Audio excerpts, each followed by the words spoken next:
I'm Benji, and I'm here with the Gender 101 series for I'm Here, I'm Queer, What the Hell Do I Read? And I'm here with Nelly Cruz, Frank Palacios, and Ian.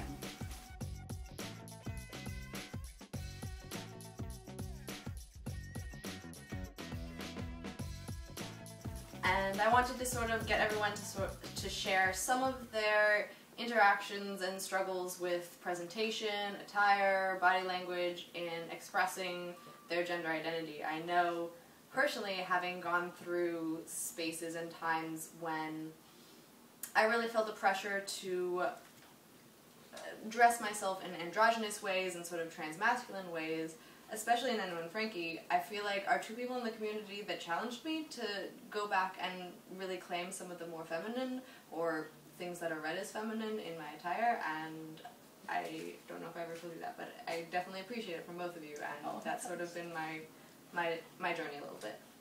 So if anyone else has things to share about expression.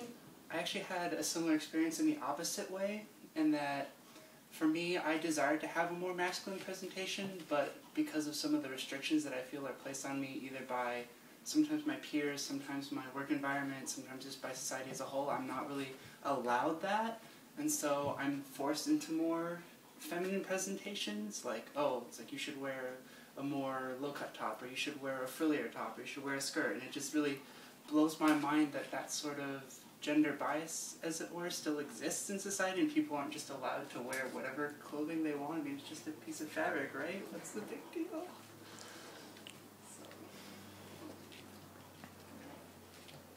For me, I guess one of the big things for me in terms of like inspiration was really just having body acceptance. It was really difficult for me to accept that it was just a little bit more on the curvier side. That's okay, you know, especially with being genderqueer or androgynous, which was the presentation that I really wanted, the ideal presentation. At the beginning of like really understanding it was typically when you look at more androgynous figures, they're stick thin and they're white. So for me, it was really hard for me to understand, like, look, you're not built that way, and you need to just really own and really understand that these are things that you have, but they don't take away. They really, if anything, add to like who you are, what your cultural identity is, and what your upbringing has been. And you just can't help it. You know, it's like all about body acceptance. So, yeah. For me, it sounds silly, but it goes through seasons, depending. Whenever it's hot, I put on some skirts and dresses, and if I want to, because it's hot and my body needs to cool off, I wear that.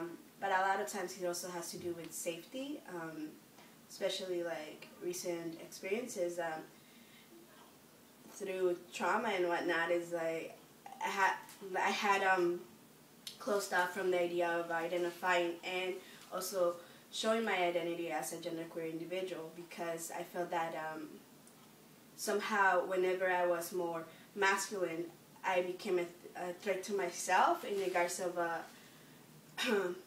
in situations that I would put myself in. For instance, public transportation is wonderful, but when you don't look a certain way, things happen. Anyways, there was a situation in which I felt, going back, obviously it was more of a victim mentality, that if I somehow didn't look like a genderqueer person or masculine person, then probably somebody else would have said something to make sure that I wasn't being attacked. But so I had that for like a whole summer. I'm like, maybe I shouldn't wear this, maybe I shouldn't do this, because somehow people don't react to people that they don't feel comfortable with. And when I say that, I mean about cisgender folk, that when they see folks that don't identify or don't fit the idea of a person, people tend to be really quiet about stuff. So anyways, mine is all over the place. I sometimes feel comfortable, I sometimes don't. I challenge myself every day to make sure that that's what I want to wear, this is who I am, regardless of who's the one that is the audience, you know.